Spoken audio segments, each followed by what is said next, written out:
Hey everybody, Wil Fleming from 1 Kilo Weightlifting. If you're a weightlifter and you have trouble getting into that deep bottom position of a snatch or a clean and jerk, or trouble putting that bar overhead in a really good split, that problem is most likely lower body mobility.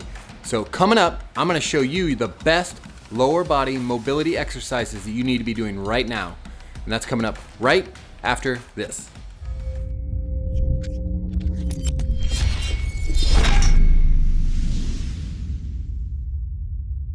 Hey all, glad you're here. If it's your first time here, please like, subscribe, and ring the notification bell so that you know every time we have a new video coming out. When we talk about weightlifting, when the world thinks about weightlifting, the world thinks about big quads, huge squats, right? Strength, strength, strength. But if you're in weightlifting, you know that that's not all there is. Weightlifting is a ton of incredible mobility. If you think about some of these amazing weightlifters out there, they get the deepest squat positions. And a deep squat position is all about mobility and flexibility. And we need those things to be successful in weightlifting. If you're lacking in mobility, you're gonna have some hard times in weightlifting. On the easiest side of things, if you're lacking in mobility, you're not gonna be able to catch the bar in as deep a squat or put the bar in as good a split position when it's overhead. So you're just not gonna be able to lift as much weight. So that's one problem. But the second problem, it thinks about the body as a whole. And if you are lacking mobility, you're at higher risk for an injury elsewhere or a tweak or pain, to put it simply. When we think about the body, we think about joints being a mobile joint surrounded by a stable joint on either side. So just think real quickly about the knee. The knee is a pretty stable joint. It moves pretty much in one plane. It has flexion and extension. We don't get a bunch of rotation or anything like that. We don't want that in the knee. We want a stable knee that flexes and extends. But the ankle has almost 360-degree mobility below it, and the hip above the knee, even more mobility. So a stable knee is surrounded by a mobile ankle and a mobile hip. And when we have issues in mobility at one of the joints above or below a stable joint, we oftentimes will get some issues, some pain, or even injuries at the joint above it. A really, really common pathology is if your mobile ankle is a little bit locked up, you've had a bunch of ankle sprains, you may end up with a little more higher likelihood of patellar tendonitis, because instead of getting the good dorsiflexion at the ankle that we want to see, we're getting a little extra motion at the knee. So that idea is this joint by joint approach. So we always think about a mobile joint is surrounded by stable joints surrounded by mobile joints. Again, when we go up to the hip as for instance should be really, really mobile. But if you have stiff hips, you're more likely to get that motion from patterns of overextension in your lower back and your lumbar spine. And the lumbar spine, with those big, big vertebrae, are meant to be pretty stable. They have some motion, but not as much motion as might be required if you have a hip that is too stiff. So we want to have mobility in certain joints, and in particular in the lower body, we're thinking about hip mobility and we're talking about ankle mobility. So coming up right after this, you're gonna see my #1 lower body mobility drills for the hip and the ankle. They're gonna help you lift more weight because you're not gonna have to pull it as high, and they're gonna help you stay pain-free. And a lot of times, you guys are gonna get mobility and stability exercises from, well, there's thousands of videos out there, right?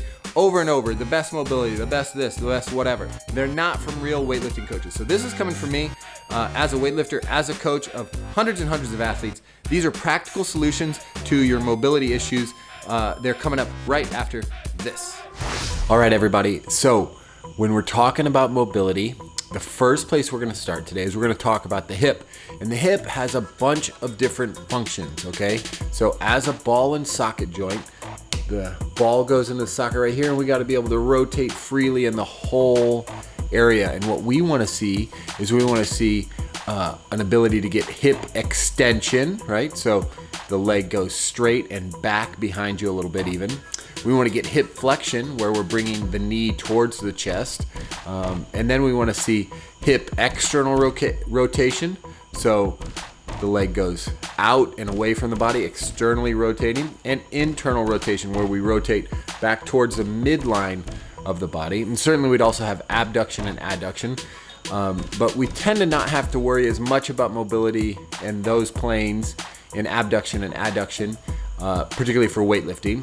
but also because if you gain external or internal rotation, we're gonna go ahead and get abduction and adduction as well. So the first thing we're gonna do is we're gonna work on getting hip extension. And the number one thing that I've used for that is band distracted hip extension stretch. And we're gonna do it in all 4 directions. So we're gonna get into a good half kneeling position, and we wanna have a long back knee and the front knee up. We wanna get the glute on the back leg squeezed and be tall in the torso. And with that position in place, we're just gonna squeeze the glute on that backside leg so that we can get full hip extension. And we are going to have a band pulling us in every direction at some point. First, we're gonna have it pulling posteriorly, so it's pulling back into the socket.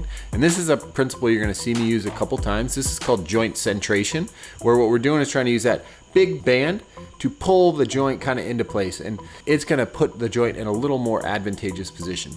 Then we're gonna rotate 90 degrees. We're gonna have it pulling laterally, so it's pulling to the outside. Do the same thing. We're gonna rotate 90 degrees. Now it's pulling from the posterior side to the anterior side. So now the hip is moving forward in the socket, so we're getting some joint centration in that plane as well. And then we're gonna pull it medially, so it's pulling in, and you're gonna be facing that way. So we're gonna do all sides. Probably wanna do 30 seconds to a minute in each, just really getting a good stretch in each spot. You can make it a little more active by squeezing the glute and relaxing.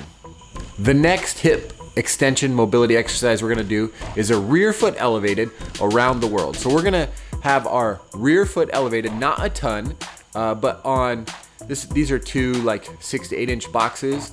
A bench would probably be a little bit too high, so probably something half or 2/3 the height of a bench it will do. And we're gonna take something weighted. I'm using a 10 kilo plate, which is a really good weight. I actually got this exercise from the crew at Ultimate Sandbag Training. They have great mobility and rehab exercises using their sandbags, and I got this from them, but my sandbag that's sitting in the background is a little bit too heavy for me to do this well. I'm gonna have the rear foot elevated. I'm going to take the weight and make a circle around my head, this around the world motion. We're gonna do 3 or 4 each direction. And one thing we wanna see is we're gonna have that little bit of hip extension on the back leg, right? So that's starting to get somewhat of a stretch, but we're also having that same time a core contraction on the front side so we don't get overextended. One of the things we need to do is learn to control your core while getting hip mobility. If we don't learn to do that, we're gonna get overextended the lumbar spine. We're gonna have those bad movement patterns that we're not wanting to see. So try this 3 or 4 each direction, each side. Gonna be a challenge on the core. Definitely gonna be a challenge on that hip mobility on the back. The next motion we wanna get down with our hip to increase our hip mobility is going to be hip flexion. So we're gonna do a seated hip lift. This is kind of playing off that hip pails and rails kind of idea. And what we're gonna do is just have a target. It could be a foam roller. I have a kettlebell right here that's set up, and you're gonna sit in like an L sit, and you're just gonna lift one leg up with hip flexion. Try not to lean back. Try to stay in that same angle with your torso. Lift the leg up, move it laterally, move it in abduction, and then put it down on the ground gently. Lift it up under control, bring it back over without changing the angle of your torso, and set it back down. This active hip flexion is gonna be really challenging for some. What we wanna do is kind of challenge that ability to do that. And honestly, you could be sitting on an elevated surface, pick your foot up over something that's on the floor, and do it there. That would be gaining hip flexion. So this may be a difficult variation to do, but this is gonna be super beneficial to increase active hip flexion, which is gonna help get you greater mobility and greater ability to control those positions in the bottom of a big squat. So now we're gonna get into hip internal and external rotation. And we're gonna do that just through a great series that you could do called a Shin box series. And the first thing we're gonna do is we're gonna sit with an unweighted, just normal shin box. And you're gonna start in this 90-90 position on the ground. I kind of call it the old cheerleader pose. Like if you can remember people sitting with pom-poms on their knees. My sisters would always come home from cheerleading camp with pictures like that. So the cheerleading pose, right there, and you're just gonna rotate while keeping your feet on the ground, your knees from side to side. You're gonna rotate, try not to use your hands. You could definitely start with your hands on the ground, but try to keep your hands up and away so that you are just using hip internal and external rotation. And the lead leg is gonna go to external rotation, and the rear leg will be an internal rotation. And then as you switch sides, the legs switch as well. So first we start with that, start getting that motion really good and smooth. And then to increase the external rotation, when we lay over to that front side and it's an external rotation, you're gonna take your chest down to the ground, kind of touching your chest to your knee. And that's gonna give you a little extra stretch in the external rotation part of that motion. Our next series to do is we're gonna take a plate and we're gonna use that plate in that motion, right? So now we're gonna do a 90-90 press out. So the 90-90 press out is just gonna take part of that position. You're actually gonna start up on that. So you're gonna have rotated up on your knees and you're gonna have the plate against your chest. You're gonna lower your hips back to the ground till they just barely tap the ground, just a little boop, and touch the ground and then come back up. And then the final progression in that is gonna be to do the whole shin box, where you are gonna do a shin box into the plate sit up and press away, right? So you're gonna come up, then press away, and then move in your shin box, moving from side to side. So this is a great series. One of these that I wanna point out is the 90-90 press out is one of my great favorite exercises. Again, another one stolen from Josh and Jess at Ultimate Sandbag Training. They are super smart. They brought this one to my attention. I've been having Coach Mary, one of my great lifters, do that. If you've been watching any of her videos, she has been crushing training, just been hitting huge lifts, and largely because we've added a bunch of their mobility exercises into this, which a couple of them have made their way into this video. So that is an awesome series, that shin box series, progressing through those 4 variations of it. As we move into the next piece of the chain, we're gonna work on our ankles, and our very favorite, my number one, is banded ankle mobility exercises. We're gonna do a banded distraction squat. And what we're gonna do is we're gonna have a band pulling posteriorly, and what we're trying to do is kind of centrate the talus into the ankle. This is gonna be a much more comfortable position, and you're gonna find right away that that is gonna give you some ankle mobility. I'm not a podiatrist, but a lot of times that ankle can shift and move around, and so by centrating it, getting a little compression on it with the band, you're gonna get yourself in a little better position. And we just go down there and we're gonna squat, pulling posteriorly first. That's the number one drill, and then we can pull in all different directions. And what we're trying to think about doing is making an active arch in each piece. So as it pulls medially, make an arch. As it pulls laterally, keep your arch. As it pulls forward, back, anyway, we're gonna try and keep that active, good, strong foot on the ground, and we're gonna get great ankle mobility out of that.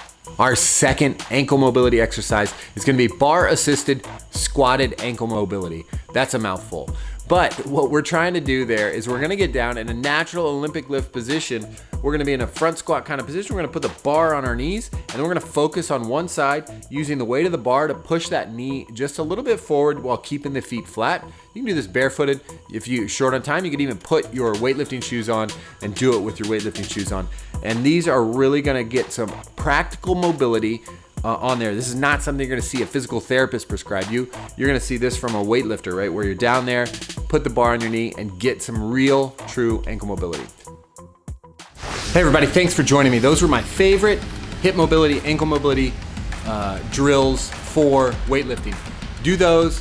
I'm not promising you're gonna get a better bottom position, not promising you're gonna hit PR, but you're gonna set yourself up to have the potential to hit some huge lifts if you can go to a bottom position comfortably and safely. So once again, please like, subscribe, and ring the notification bell. See you guys here next week with more from 1 Kilo.